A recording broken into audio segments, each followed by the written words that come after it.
Ukraine has removed the name of Russian composer Pyotr Tchaikovsky from its National Music Academy, marking a highly symbolic step in its effort to distance itself from Moscow's cultural legacy.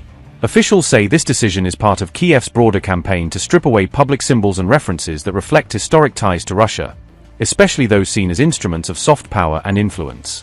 Pyotr Tchaikovsky, who rose to international fame in the 19th century, is best known for iconic works like the ballet Swan Lake and the Nutcracker, which have long been staples of classical repertoires worldwide. Ukrainian authorities argue that his name, prominently attached to a key cultural institution, represents a lingering legacy of Russian imperial influence that they now want to challenge and reconsider. In an official statement, the Culture Ministry described the change as part of the decolonization of Ukrainian culture, framing it as a move to reclaim national identity and promote homegrown artistic heritage. Kyiv is stepping up efforts to erase Russia's cultural footprint from public spaces across Ukraine. Pyotr Tchaikovsky's name has been removed from the National Music Academy, signaling a break with one of the most prominent symbols of Russian high culture. In the capital alone, 15 Russian-linked monuments have been dismantled, as authorities move to strip away reminders of Moscow's historical influence.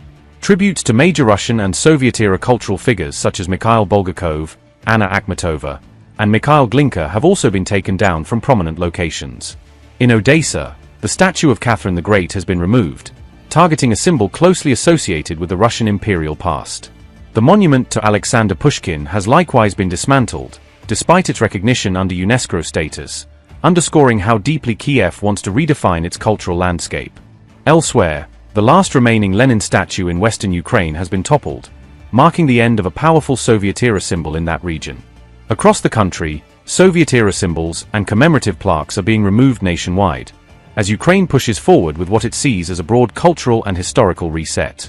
Since the 2014 Maidan uprising, Ukraine has enforced decommunization laws that ban Soviet-era symbols from public spaces, aiming to break with its Soviet past and reshape its national narrative. After Russia's full-scale invasion in 2022, this campaign broadened to target cultural heritage as well, with authorities and activists moving to remove monuments, names, and symbols seen as tied to Russian or Soviet influence. In August, activists reported that the last remaining Lenin statue in western Ukraine had been taken down, marking a highly symbolic moment in the country's drive to dismantle visible remnants of Soviet rule. The Kremlin has condemned these actions as an attack on what it calls shared historical memory, accusing Kyiv of trying to erase the parts of history that connect Ukraine and Russia. Moscow has also repeatedly claimed that discrimination against Russian-speaking Ukrainians is one of the root causes of the war, using this narrative to justify its policies and military actions.